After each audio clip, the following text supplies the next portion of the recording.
দীর্ঘ ৪৫ বছর ধরে পুলিশের নাকের ডগা দিয়ে দিব্যি ঘুরে বেরিয়েছে সে। ভেবেছিল তার টিকিটিও কেউ কোনোদিন খুঁজতে পারবে না, কিন্তু পাপ যে বাপকেও ছাড়ে না। জিয়া ট্র্যাজেডির অন্যতম মূল হোতা মেজর মোজাফফর অবশেষে ডিবির জালে ধরা পড়েছে। আর ডিবি কার্যালয় তাকে নিয়ে যাওয়ার পর থেকে পুরো দেশের রাজনীতির মাঠ রীতিমতো গরম হয়ে উঠেছে।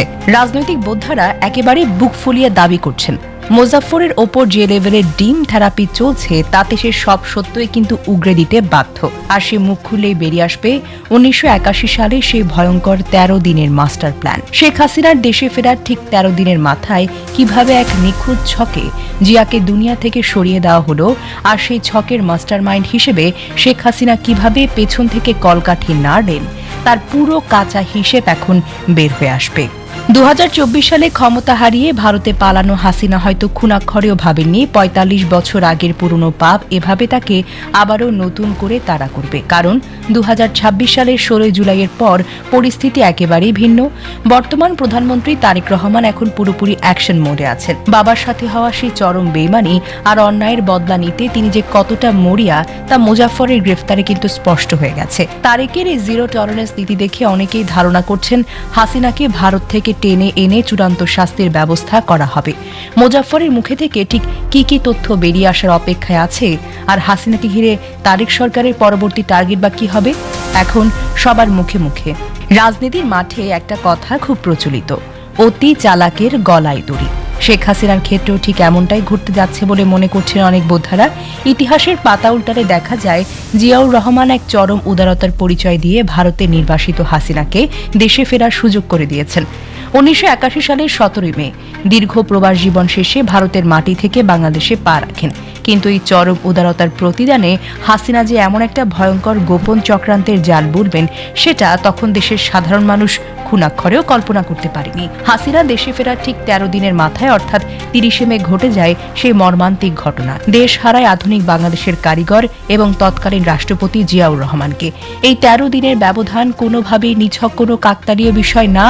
বোদ্ধাদের পরিষ্কার যুক্তি হলো ওপার বাংলায় বসে যে পাকা ছক তৈরি করা হয়েছিল এটি ছিল তার চূড়ান্ত বিষয়। হাসিনা একজন অত্যন্ত ধুরন্ধর খেলোয়াড় হিসেবে এই পুরো গেম প্ল্যান সাজিয়েছেন। নিজের হাতে রিমোট কন্ট্রোল দেখে আড়াল থেকে সবকিছু নিয়ন্ত্রণ করছিলেন তিনি। ডিবি কার্যালয়ে চড়া করা জেরায় এখন সেই থলের বিড়ার পুরোপুরি বেরিয়ে এসেছে। এই ১৩ দিনের মাথায় গোপন পরিকল্পনাগুলো সবার আগে হাটে হাড়ি ভাঙার মতো ফাঁস হতে শুরু করেছে। এই ভয়ঙ্কর পরিকল্পনার অংশ হিসেবেই একটা মস্ত বড় পাতা ফাঁদ হয়েছিল বন্দরনগরী চট্টগ্রামে। চট্টগ্রামের সেই ফাঁদটা এমনভাবে পাতা হয়েছিল যে রাষ্ট্রপ্রধানও সে বিপদের আজ পর্যন্ত করতে পারেনি। রাষ্ট্রপ্রধানের সে ঐতিহাসিক চট্টগ্রাম সফরটি কিন্তু আগে থেকে ঠিক করা ছিল না। তৎকালীন জেলা প্রশাসকের দেওয়া সুনির্দিষ্ট তথ্য অনুযায়ী ১৯৮১ সালের মে মাসে সেই সফরটি ছিল একেবারে হুট করে নেওয়া একটি সিদ্ধান্ত। মাত্র ২ সপ্তাহ আগেই তিনি কক্সবাজারে একটি বিশাল সামরিক মহড়া পরিদর্শন করেন, কিন্তু হঠাৎ করেই চট্টগ্রামের বিএনপির ভেতরে তীব্র কোন্দল চরম আকার ধারণ করে। তৎকালীন উপপ্রধানমন্ত্রী জামাল উদ্দিন আহমেদ এবং ডেপুটি স্পিকার সুলতান আহমেদ চৌধুরীর সমর্থকদের মধ্যে সংঘাত এতটাই চরম পৌঁছে যে শহরের আইনশৃঙ্খলা পরিস্থিতি পুরোপুরি নিয়ন্ত্রণের বাইরে চলে যায়। মূলত নিজের দলের এই ভেতরকার ঝামেলা মেটানোর জন্যই জিয়াউর রহমান কোনো ধরনের প্রোটোকল ছাড়াই হুট করে চট্টগ্রামে ছুটে গিয়েছিলেন। আর ঠিক এই দুর্বল জায়গাটিতেই সুযোগ পেয়েছিল হাসিনার লোকেরা। প্রোটোকল ছাড়া এই সফরের সুযোগটাই তারা সবচেয়ে বেশি কাজে লাগায়। মোজাফফর ও তার গ্যাং কেবল মাঠে কাজ করছে ঠিকই, কিন্তু আসল ইশারা এসেছিল অনেক ওপর থেকে। বিশাল এই অপকর্ম বাস্তবায়নের জন্য যে মরণ ফাঁদ পাতা হয়েছিল তা এতটাই নিখুঁত ছিল যে কেউ কিছু বুঝে ওঠার আগেই সব শেষ হয়ে যায়। ফাঁদটা এমনভাবে পাতা হয়েছিল যেন মনে হয় এটা নিছকে একটি বিদ্রোহী দলের কাজ, কিন্তু পেছনের গডফাদার হিসেবে যে হাসিনা বসেছিলেন সেই সত্য এখন আর কারো অজানা নয়। সেই মরণ ফাঁদের চূড়ান্ত পরিণতি দেশের মানুষ দেখতে পায় ১৯৮১ সালের ৩০ মে। বন্দরনগরী চট্টগ্রামের বুকে তখনও ভোরের আলো ঠিকমতো ফোটেনি। সার্কিট হাউসের চারপাশ জুড়ে এক অদ্ভুত এবং ভুতুরে নিস্তব্ধতা বিরাজ করছিল। পুরো শহর যখন গভীর ঘুমে আচ্ছন্ন, ঠিক সেই মুহূর্তে এক ঝাঁক ভারী অস্ত্রের বিকট শব্দে কেঁপে ওঠে ওঠে পুরো এলাকা। বৃষ্টির মতো ধেয়ে আসা সেই শব্দে তছনছ হয়ে যায় চারপাশের নিস্তব্ধতা। সেদিন ভোরে তৎকালীন জেলা প্রশাসক জিয়াউদ্দিন এম চৌধুরী বিকট শব্দে ঘুম থেকে জেগে ওঠেন। তার বাসভবন নিরাপত্তারক্ষী অত্যন্ত ঘাবড়ে গিয়ে ছুটে এসে জানান শব্দগুলো সরাসরি সার্কিট হাউস থেকে আসছে। এর কিছুক্ষণ পরে সার্কিট হাউসের গ্যারেজে লুকিয়ে থাকা সহকারী প্রোটোকল অফিসার মোশাক অত্যন্ত আতঙ্কিত কণ্ঠে ফোনে জানান সর্বনাশ হয়ে গেছে। একটি বিদ্রোহী চক্র ভারী অস্ত্র শস্ত্র নিয়ে মূল ভবনে ঢুকে পড়েছে। জেলা প্রশাসক এবং বিভাগীয় কমিশনার যখন নিজেদের জীবনের ঝুঁকি নিয়ে সার্কিট হাউসে পৌঁছান তখন সেখানে এক অবিশ্বাস্য দৃশ্য তাদের জন্য অপেক্ষা করছিল। বিশাল প্রধান ফটকটি সম্পূর্ণ অরক্ষিত অবস্থায় হা করে খোলা পড়েছিল। সেখানে সেনাবাহিনীর কোনো টহল দল বা প্রহরীরা বিন্দুমাত্র উপস্থিতি টেরও পায়নি। দোতলায় রাষ্ট্রপতির শয়নকক্ষে দরজার ঠিক সামনে মেঝেতে পড়ে থাকা একটি সাদা চাদর সরাতেই বেরিয়ে আসে আধুনিক বাংলাদেশের স্বপ্নদ্রষ্টার নিথর দেহ। একজন রাষ্ট্রপ্রধান নিরাপত্তা বলয় কিভাবে এত সহজে ভেঙে ফেলা হলো তা আজও এক বিশাল রহস্যের জন্ম। বোদ্ধাদের মতে হাসিনার মতো কোনো হাই প্রোফাইল মাস্টার মাইন্ডের সরাসরি ইশারা বা আন্তর্জাতিক সিগন্যাল ছাড়া এত বড় নিরাপত্তা বলয় ভাঙা একেবারেই অসম্ভব। এই বড় মাপের অপরাধের পেছনে হাসিনার সুনিপুণ ইশারা যে কতটা ভয়ঙ্কর তা এখন দিনের আলোর মতোই স্পষ্ট। হত্যার সেই ভয়ঙ্কর ছক বাস্তবায়ন করেই চক্রান্তকারী বিশাল অপশক্তি থেমে থাকেনি। ঘটনার পর শুরু হয় তাদের নির্মমতার নতুন নাটক।